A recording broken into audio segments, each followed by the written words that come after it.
अल्हम्दुलिल्लाहि रब्बिल आलमीन वस्सलातु वस्सलामु अला सय्यिदिल अंबिया वल मुरसलीन अम्मा बाद फ़अऊज़ु बिल्लाहि मिनश शैतानिर रजीम बिस्मिल्लाहिर रहमानिर रहीम अस्सलातु वस्सलामु अलैका या रसूलल्लाह व अला आलिका व सहाबिका या हबीबल्लाह अस्सलातु वस्सलामु अलैका या नबियल्लाह व अला आलिका व सहाबिका या नूरल्लाह।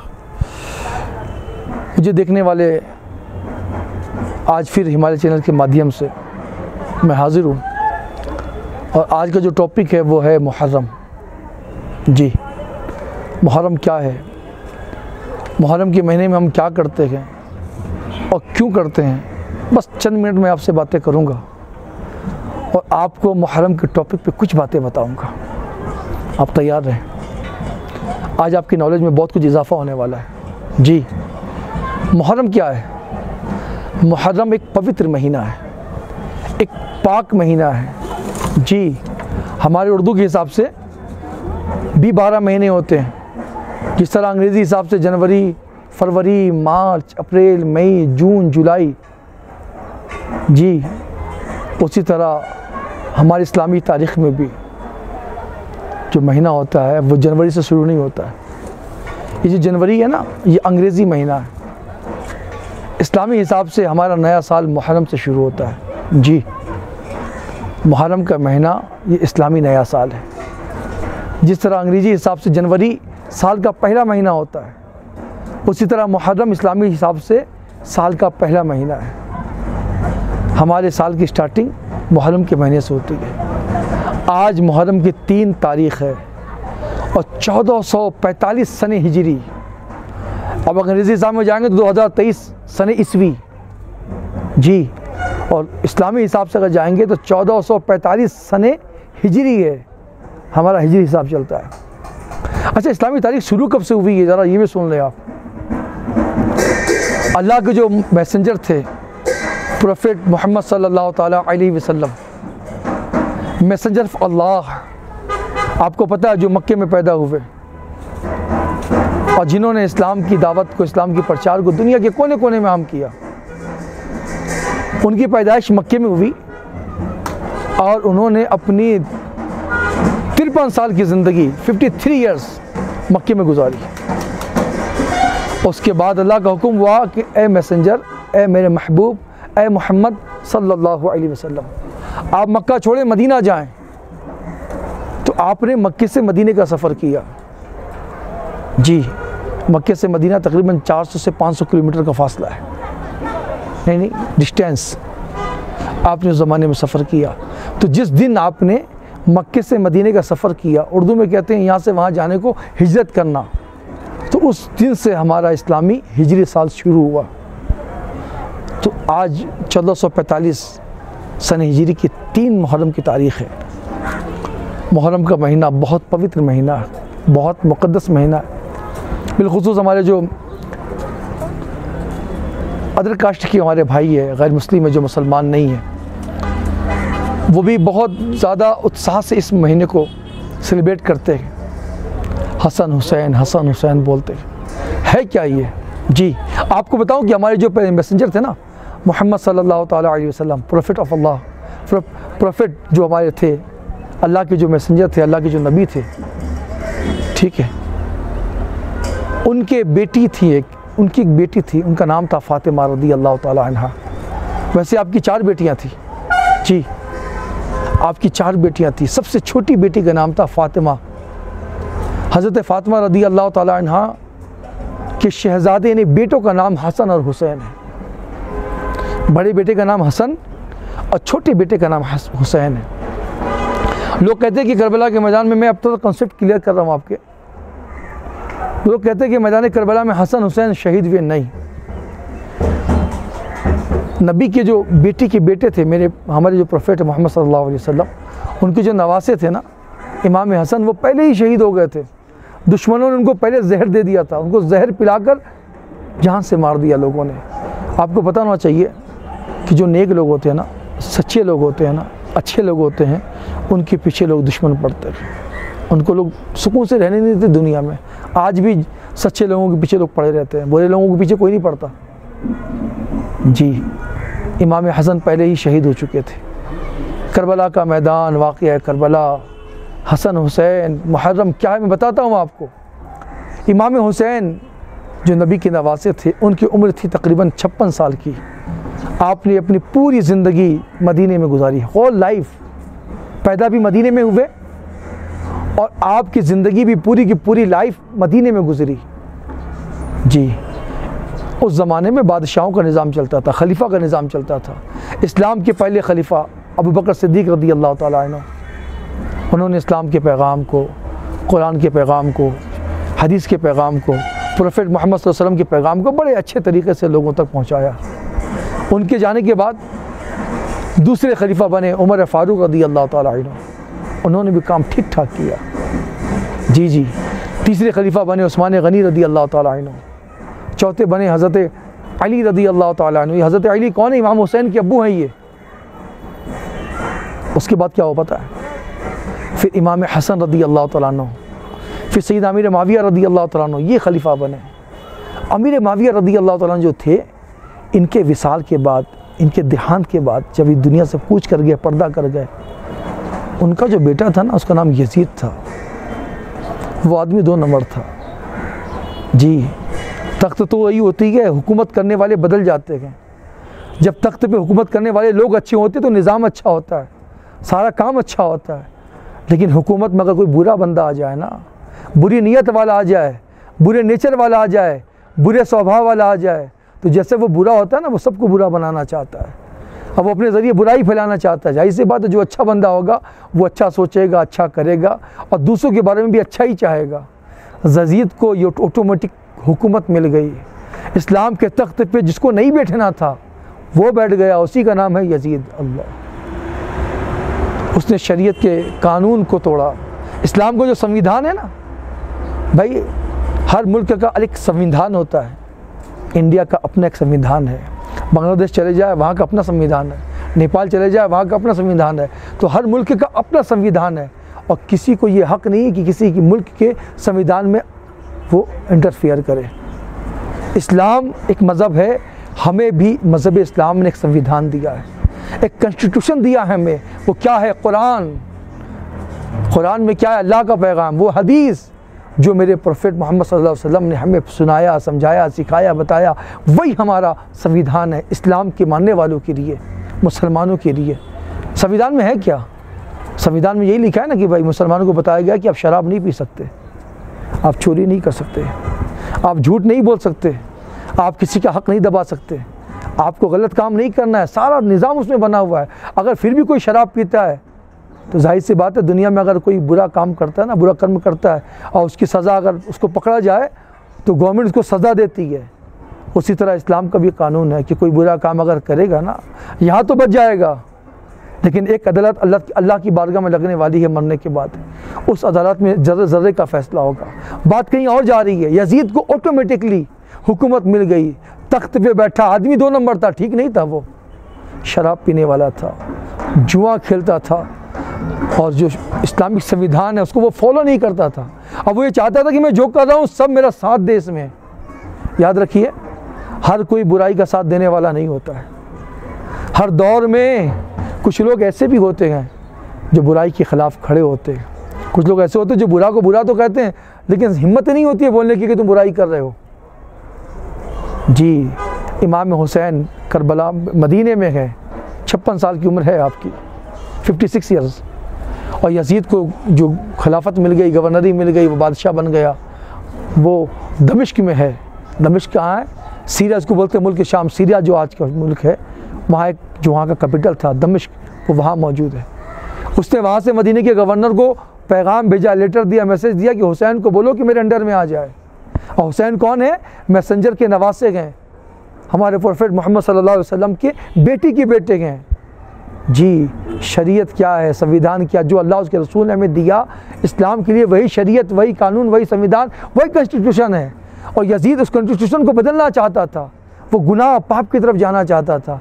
उसने ये पैगाम भेजा कि इमाम हुसैन से कहिए कि मेरे तरीक़े पे आ जाए, मेरे अंडर आ जाए, मेरे अंडर रहकर काम करे। इमाम अली मकाम ने फरमाया मैं मर जाऊँगा, लेकिन संविधान के ख़िलाफ़ नहीं जाऊंगा, इस्लाम के ख़िलाफ़ नहीं जाऊंगा, जो कानून अल्लाह उसके रसूल ने बना दिया उसके ख़िलाफ़ नहीं जाऊंगा। ज़िंदगी गुज़रती गई। करबला ये कहाँ है पता आपको? इराक़ में एक शहर है, वहाँ एक शहर है कूफा, वहाँ भी गवर्नर यजीद का था जी। वहाँ जुल्म सितम बढ़ने लगे। यजीद जब तख्त पे बैठा तो जुल्म सितम बढ़ने लगे। तो कूफे के लोगों ने लेटर लिखे। उस ज़माने में तो फ़ोन था नहीं ना। आज अभी कुछ प्रॉब्लम आपको हो तो आप वार्ड कमिश्नर के पास कंप्लेन करते हैं, कोई जाके डीएम के पास कंप्लेन करता है, कोई एसडीएम के पास कंप्लेन करता है। कोई प्रॉब्लम होता है तो आप जाके थाने में कंप्लेन करते हैं, सर मुझको ये प्रॉब्लम है। जब इराक़ के लोगों को प्रॉब्लम हुआ, जुल्म बढ़ने लगे, तो उन्होंने ख़त लिख कर मदीने में इमाम हुसैन को यह ख़बर दी कि हुजूर हम पर जुल्म हो रहा है, हमें शरीयत के ख़िलाफ़ किया जा रहा है, हमें इस्लाम के ख़िलाफ़ किया जा रहा है, हम इस्लाम के ख़िलाफ़ नहीं जा सकते, लिहाजा आप आइए, हमारी सपोर्ट कीजिए, हमारी मदद कीजिए। हम आपके साथ हैं, हम हक़ के साथ हैं, हम सच्चाई के साथ हैं, हम सत्य के साथ हैं। कोई आपके साथ हो ना हो, हम आपके साथ हैं, हम हमेशा सच्चाई का साथ देंगे। इमाम अली मकाम के पास एक नहीं, दो नहीं, तीन नहीं, आप सुनिए 120 लेटर आए उस ज़माने में। और जो कूफा और इराक़ के और करबला के बड़े बड़े गवर्नर थे ना, बड़े बड़े जिनके रसूख थे, नामवर लोग थे, उन्होंने उसमें साइन करके भेजा कि हुजूर यहाँ आइए, हमें बचाइए, हम इस्लाम में रहना चाहते हैं, इस्लाम को छोड़ना नहीं चाहते। मैं अपने अंदाज़ में बोल रहा हूँ। इमाम अली मकाम ने अपने एक कासिद को, अपने एक नुमाइंदे को भेजा कि जाओ भाई वहाँ क्या मामला चेक कर आओ, अगर वहाँ सब कुछ ठीक होगा तो फिर हम भी वहीं आएंगे और इस्लाम की बातों को, कुरान की बातों को लोगों को बताएंगे। वो जो बंदा था ना, जो पैगाम लेकर, मैसेज लेकर पहुँचा कूफा, तो लोगों ने बड़ी इज़्ज़त की वहाँ पर और खुले बंद में इस्लाम की तारीफ़ की, इस्लाम के तरीके पर चलने की पक्की नीयत अहद किया उन्होंने। और उन्होंने एक लेटर भेजा, उनका नाम था मुस्लिम बिन अकील। उन्होंने लेटर भेजा कि मौला हुसैन यहाँ सब कुछ ठीक है, यहाँ सारे लोग इस्लाम के पूरे तरीक़े को मानने वाले हैं और कोई यजीद जालिम के साथ जाना नहीं चाहता है, लोग आपको बुला रहे हैं। मौला हुसैन ने तमाम घर वालों को तैयार किया। अच्छा, कुछ लोग कहते हैं कि ये जंग हुई थी, इसे जंग नहीं कहते, इसे धोखा कहते हैं, इसे फ्रॉड कहते हैं। कूफे वालों ने आपको बुलाया, आप अपने घर वालों के साथ मदीने से चले, मक्का पहुँचे, फिर मक्का से सफ़र किया, आप इराक़ पहुँचे, इराक़ का जो शहर है करबला, वहाँ पहुँचे। और आप ऐसे नहीं कहते, लोगों ने आपको बुलाया था। अगर इमाम अली मकाम जंग करने जाते ना, तो आपकी गोद में 6 माह का अली असगर ना होता, आपकी 6 साल की बेटी भी थी, औरतें थी, बीवियाँ थी, बच्ची थी। तो जंग करने के लिए कोई भी अगर जंग करने जाएगा, डेफिनेटली यार वो बच्चे को लेकर नहीं जाएगा। 6 महीने के बच्चे का जंग में क्या काम है? 6 साल की बच्ची के जंग में क्या काम? बीवियों का जंग में क्या काम है? जंग तो मर्द करते हैं ना, और ज़माने में तलवारों की जंग हुआ करती थी। तो लोगों को हिस्ट्री ऑफ इस्लाम मालूम नहीं है, जो दिन में आता वो बोल देते हैं। आपने अपने घर वालों को जमा किया कि चलो भाई, इस्लाम की खातिर, दीन की खातिर, कुरान की खातिर लोगों ने हमें पुकारा है, हमें चल जाना चाहिए। ऐसी बात है। अगर कोई रात मैं एक छोटा मोटा एक धार्मिक काम करता हूँ, लोग रात को 2 बजे मुझे कॉल करते हैं, मैं घर ही नींद में होता हूँ, मुझे कॉल करते कि देखिए मुझे प्रॉब्लम होगी, आप जल्दी से आ जाइए। मैं अपनी नींद छोड़कर रात को 2 बजे भागता हूँ, चलो इनको सपोर्ट कर देता हूँ, इनको हेल्प कर देता हूँ। मुझ जैसा बदकार इंसान, गुनहगार इंसान अगर कोई रात को 2 बजे कॉल करे तो उनकी मदद के लिए, हेल्प के लिए मैं दौड़ा हुआ चला जाता हूँ। ये भी नहीं देखता हूँ कि रात बहुत ठंडी है, नींद लगी हुई है। तो इमाम हुसैन तो मैसेंजर के नवासे थे, उनको लोगों ने मदद के लिए बुलाया था। आप वहाँ पहुँचे, जब आप पहुँचे ना तो आपका वेलकम बड़े शानदार अंदाज में किया गया। लोग आपके सपोर्ट में भी आए, कई हज़ार लोग आपके साथ हो गए कि हुजूर हम हमेशा सच्चाई के साथ रहेंगे, हम दीन के साथ रहेंगे, इस्लाम के साथ रहेंगे। ये ख़बर कहीं ना कहीं दमिश्क में यजीद को पहुँची। जब किसी को हुकूमत का ख़तरा होता है ना कि मेरी तख्ता उलट जाएगा, तो फिर वो अपने हुकूमत के काइंदों से जुल्म करवाता है, गोलियाँ चलवाता है।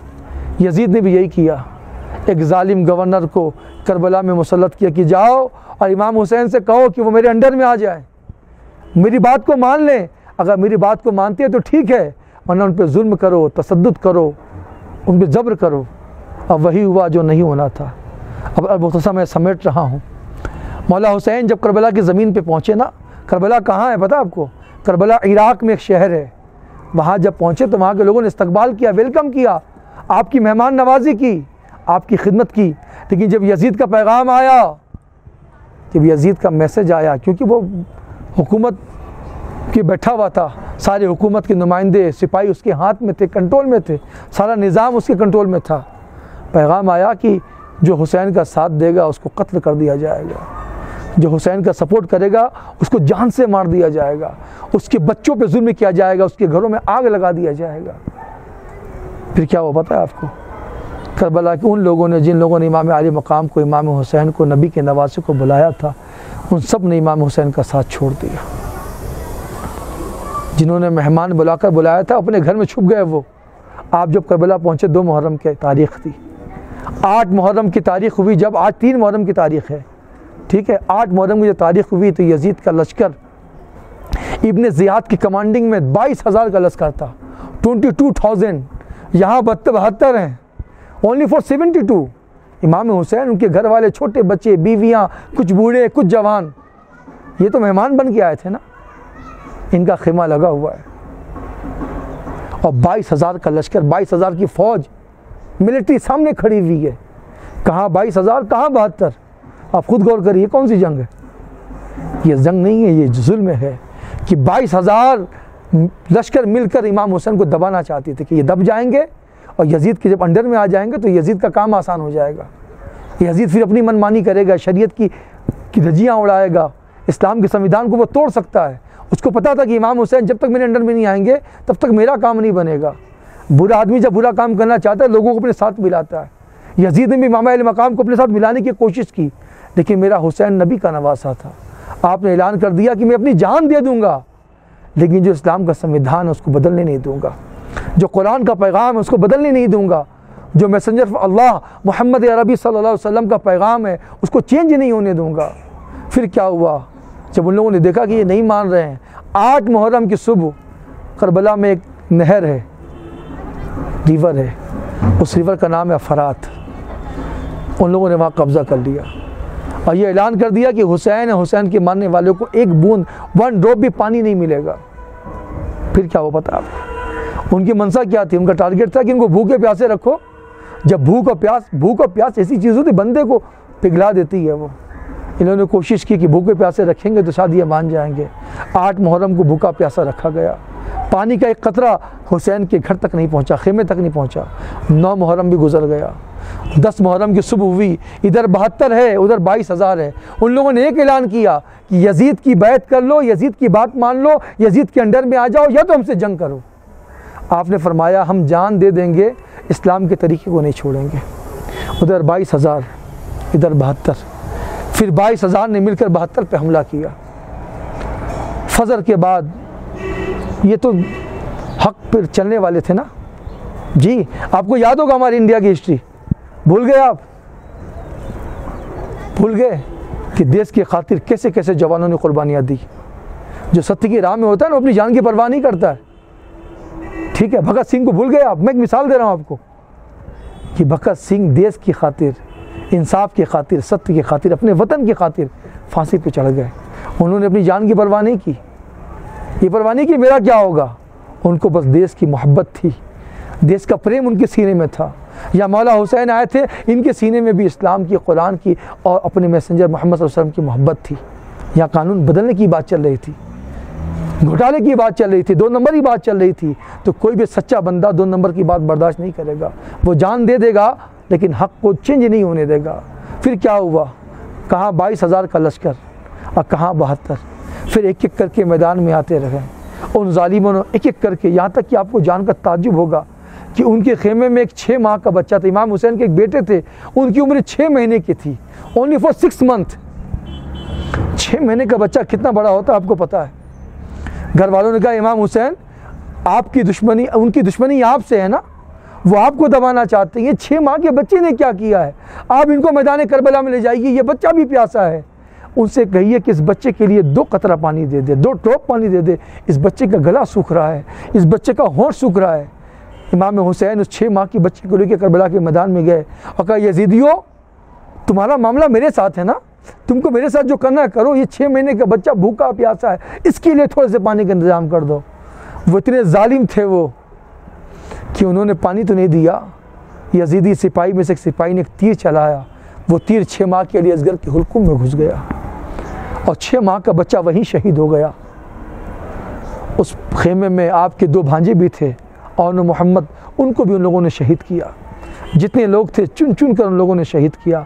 बिलाखिर इमाम हुसैन जो नबी के नवासे हैं, जो मैसेंजर के नवासे हैं, उन्होंने आखिरी पैगाम, आखिरी मैसेज लोगों को दिया जाते जाते कि लोगों, तुम जो ये कर रहे हो ये गलत है, ये इस्लाम के ख़िलाफ़ है, ये शरीयत के ख़िलाफ़ है, ये कुरान के ख़िलाफ़ है, ये संविधान के ख़िलाफ़ है, ये इंसानियत के ख़िलाफ़ है।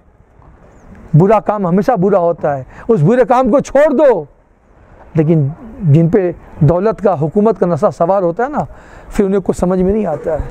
वो दौलत पाने के लिए किसी भी हद तक गिर सकते हैं, और कुछ लोग ऐसे होते हैं जो हुकूमत पाने के लिए कितने भी हद से गिर सकते हैं।